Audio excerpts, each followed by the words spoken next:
I think it goes without saying that the final villain of an anime is a pretty big deal. They determine the impact of the climax and ultimately the overall ending. So much time is dedicated to setting up the major conflicts, and if the antagonist behind it all is underwhelming, then the conclusion often is as well. Most of the time, an anime's final villain is a character that has been established early on, an intimidating threat that the audience has been anticipating since the beginning. However, sometimes the final villain is a character that gets introduced much later. This is a risky move from a writing standpoint. It can be very difficult to get people to take your villain seriously when their mere existence is an unexpected curveball. This type of villain usually does not stick the landing. One of the most famous examples is Kaguya Otsutsuki from Naruto. Despite how popular the series was and still is, the general consensus is that Kaguya's inclusion in the final arc is one of the biggest misses of all time. But of course, Naruto isn't the only anime with the late-game villain thrown into the mix. One Piece is now in a similar situation with the introduction of Imu, the secret ruler of the world. As you might expect, there's a healthy amount of skepticism regarding this character. I too have my fair share of concerns. But I would also argue that so far, One Piece has a much better last-minute antagonist than Naruto's. There's a big difference in the way both of them have been handled. In my opinion, Imu may very well prove to be one of the best executions of this trope as time goes on. Today, I'm going to be discussing why I believe that is by taking a comprehensive look at both Imu and Kaguya. Before we get started, I just want to say up front that this video isn't meant to put One Piece on a pedestal, nor am I criticizing Naruto as a whole. Naruto is a great anime, and I have a lot of love for it. This video is simply intended to highlight one aspect of the series that I believe pales in comparison to One Piece. Given how similar yet different these two villains are, I think it'll be an interesting discussion. With that out of the way, let's get into the video. Alright, so we already know that Kaguya wasn't the best addition to the 4th Shinobi War. What exactly went wrong though? Well, there are two significant explanations for why she was so poorly received. The first is that we weren't given enough time to process the reveal. Her existence is technically alluded to during the fight with Kimimaro, but all that was really mentioned was the Kaguya lineage. The actual character and her relationship to the shinobi world are never explicitly acknowledged. So the first time we actually get a straightforward description is in an exposition dump from the Sage of Six Paths. This was in chapter 670, 30 chapters before the end of the manga and only 8 chapters before Kaguya's entry into the story. Even though we can confidently say that Kishimoto at least came up with the idea of Kaguya well before this point, it doesn't really matter. The mentioning of her bloodline has no distinction to it until we actually meet the character. Before that point, she might as well not exist at all. Madara, Obito, and even the Sage of Six Paths were all given plenty of indicators that they could be prominent figures within the overarching story. However, Kaguya gets absolutely zero buildup and then suddenly comes into the fold towards the very end of the final arc.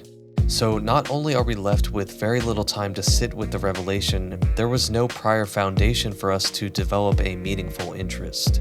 When she shows up and kills Madara, we have no reason to care, other than the shock of seeing what seemed like the main villain get taken out in a flash. This leads me to my second point, which is that Kaguya's arrival completely undermined Madara, who was already a well-established antagonist. Not only was Madara menacing and powerful, he was properly foreshadowed. By the time the war starts, we have a simple enough understanding of why he's relevant. We know about his connection to Obito and how they plan to enact their goals. A clearly defined obstacle with narrative weight and emotional substance was flawlessly set up for the protagonist to overcome. But after all of the escalation during the arc, there is almost no payoff. I'm not saying that Kaguya could never have been included alongside Madara, but the way that Kishimoto went about it was jarring and unsatisfying, which made it hard to retain the same level of investment. Maybe Kaguya could have stuck the landing if she was introduced earlier and didn't steal the spotlight, but I don't think I'm alone in saying that she wasn't really necessary, because Madara was already perfectly fine as the ultimate adversary for Naruto and Sasuke. Now let's move over to Imu. Given how I criticized the lack of foreshadowing regarding Kaguya, you might be thinking, well, Imu practically has no foreshadowing either, and you would be right. The concept of a singular mysterious leader of the world wasn't even a consideration until the Reverie arc, where Imu first appeared. It's for that reason why I was pretty skeptical about the character for a long time, but my concerns have slowly been fading away since the final saga began.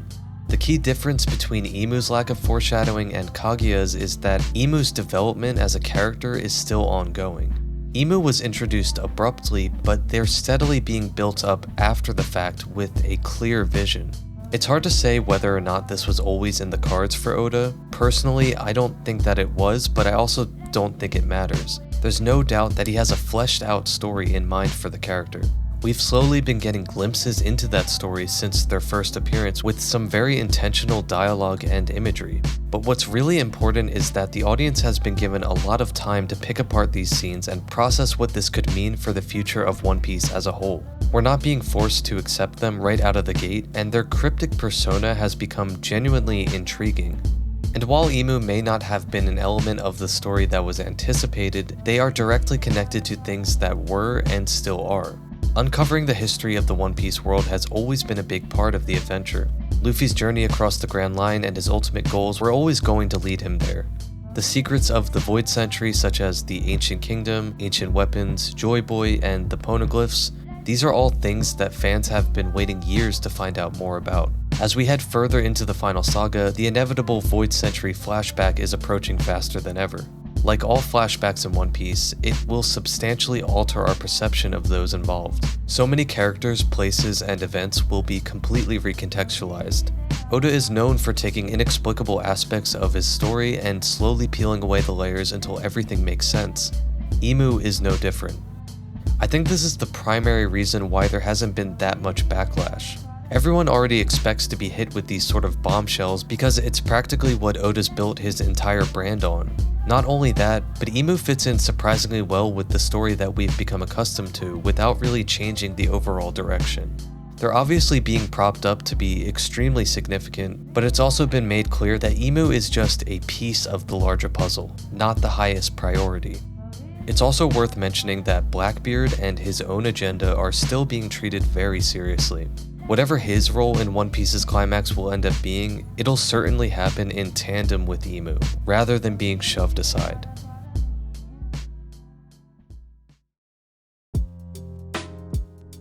So all of this is to say that even though Imu and Kaguya were both introduced very late into their respective stories, Imu so far has been handled with a lot more consideration.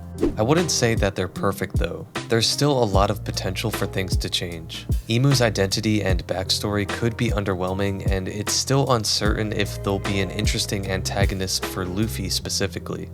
Nevertheless, a strong and interesting foundation has been cemented for whatever Oda has planned. As for Kaguya, she wasn't a terrible idea in theory, but she should have been built up more before the war arc began. I also don't think that she had to be placed above Madara in terms of importance. Maybe Naruto and Sasuke could have defeated him themselves, and then Kaguya could have entered the picture. Or maybe they each could have had a different role to play as antagonists together, rather than just getting swapped out. Either way, the mistakes that were made with Naruto's final villain are so far not being made with One Piece. If Imu does end up falling short, they'll still have a lot more credibility than Kaguya because they've been carefully weaved into the story in an impactful way, but only time will tell if they truly live up to expectations. If not, then at least we still have Blackbeard, right? I guess we'll see. If you made it to the end of this video, thank you for watching. Let me know your thoughts down below and if you agree or disagree with anything I said. If you enjoyed the discussion, consider dropping a like or even subscribing. I've got plenty more videos planned for the future. That's all for now though. Hopefully I'll catch you in the next one. See ya.